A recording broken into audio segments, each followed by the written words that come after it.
Warm welcome along to this weekend's look at all the fixtures with Titanbet. We'll be having an in-depth look at the biggest games of the weekend. Probably the biggest is at St Mary's on Monday. Southampton take on Manchester United.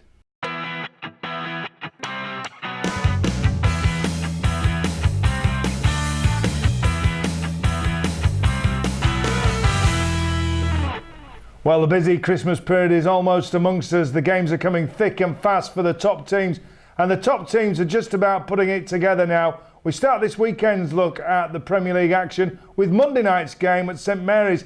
Southampton have played two of the big sides in recent games and lost them both. They play Manchester United on Monday, and I think it's going to be a similar situation. United suddenly clicking into gear. They can't defend, but they score more than the others do. That's enough for 3 points. I'm going for a 2-0 comfortable away win.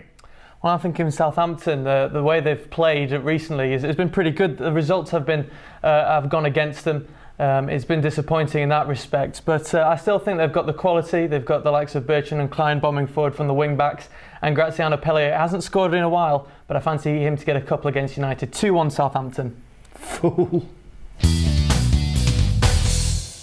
Well, the weekend's fixtures start with the early game at St James's Park on Saturday lunchtime. Newcastle take on Chelsea. Chelsea are a juggernaut at the moment. Nobody can stop them. Newcastle's recent decent run has hit the buffers. It'll be Pardew out before you know where you are. Chelsea for me, Costa to return with a goal or two. Comfortable to 0 victory for the Blues. Yeah, worrying signs for Newcastle after that run of 5 games wins on the bounce. No wins in their last 2 against the Chelsea side, who are looking really good at the moment. So much strength in depth. You look at Remy and Drogba coming in for Costa. Came in with no problems. A comfortable Chelsea win, 3-1.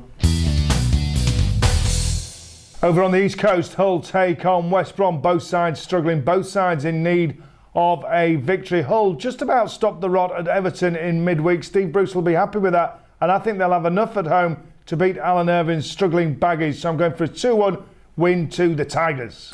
I think the Tigers are going to continue to struggle. The way they've played recently has been really poor. I mean, I think they were quite fortunate to get a draw at Everton. And the way the West Brom are playing, I know they've been struggling as well. It's going to be a very close game. I think Saido Berahino is going to get back on the score sheet. I think his goal will be the difference. 1-0, the Baggies. 3 o'clock, Liverpool take on Sunderland at Anfield. I'm not convinced by Liverpool's resurgent form. They beat a Leicester side who were poor, but they struggled even against 10 men in that game before running out 3-1 winners.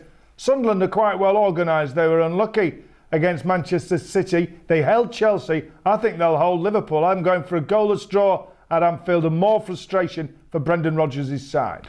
I agree. The victory over Leicester for Liverpool was just papering over the cracks. They're still struggling, Liverpool, but I think they're just going to have too much for Sunderland. I think Sunderland have problems at the back, and the Black Cats might just lose this one 2-1.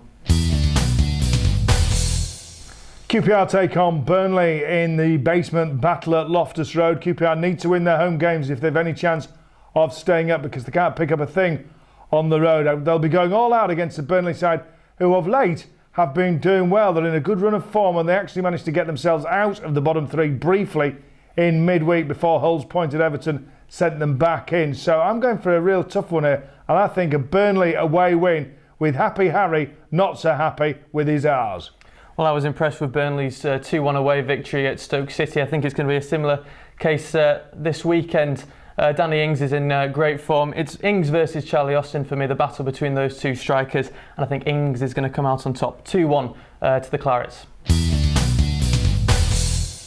Stoke take on Arsenal at 3 o'clock. Arsenal under Arsene Wenger doing their usual trick of worrying everybody. They're not going to be good enough to challenge for the Premier League title. We know that, but top 4 as ever will be their goal. Wenger still believes that they will push for a title within the next couple of years. I'm not so convinced, but I think they'll have too much for Stoke, and I'm going for Sanchez. 1-0, the Gunners. I think Arsenal have struggled traditionally against the physical aspects of Stoke's game, and I know the results have gone against the Potters of late, but I think they'll just get stuck into Arsenal. Might just edge this 1-0. Tottenham host Crystal Palace at White Hart Lane. Palace, I think the wheels are coming off a little bit for Neil Warnock's side. Lost at home in midweek, whereas Tottenham are beginning to understand what Mauricio Pochettino is talking about Harry Kane, son of Michael, doing very well up front for Spurs. I fancy him for a brace. 3-0 to Spurs. Yeah, Kane's been in fine form for the Lily Whites. Just against Crystal Palace, I think they're going to have too much. As you say, Palace struggling for results. I don't think Neil Warnock is getting the most out of his team of late. A comfortable Spurs win. Manchester City host Everton in the evening game on Saturday. City absolutely flying now. They were tripping over each other a few weeks ago, but now they look to be going well. Sergio Aguero cannot stop scoring, can't stop assisting. Everton, Roberto Martinez said his team were tired in midweek. Europa League football's catching up with them. I don't expect them to get anything at the Etihad. I'm going for a 3-0 home win with Aguero getting a brace. Yeah, Everton looking tired from their efforts in Europe. It's been their undoing. It's been the undoing for teams throughout the last few seasons playing in that competition. City have got too much strength and depth, too much quality, and the way Aguero is playing. First goal scorer for me, 2-1 Manchester City. West Ham take on Swansea on Sunday. Both sides having an excellent season, both pushing for one of those Europa League spots come the end of the campaign. Should be a good game, West Ham against Swansea. If West Ham have all their players back, I fancy the Hammers to just edge it. Swansea keep possession for long enough, but don't have enough going forward for me, so I'm going for Diafra Sakho to return with a goal and the Hammers 3-1. Well, I think it's another battle of the strikers. Sakho against Wilfried Bony. He played very well against QPR. They always looked like they were going to win that one. The Swans away from home, obviously in the capital, but I think they'll get something from it. A 2-2 draw.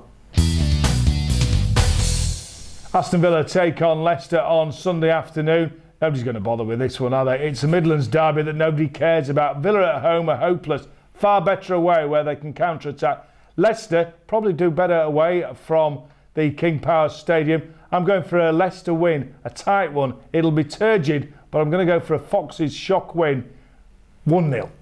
I fancy the Villains, I think, with Christian Benteke back. They're starting to get some decent results together, unbeaten in their last 4. And the Foxes, without a win since beating United back in September, I still think they're going to have to wait a bit longer for that 3 points. That's your lot for this weekend. Don't forget to check out all your prices with Titanbet.co.uk.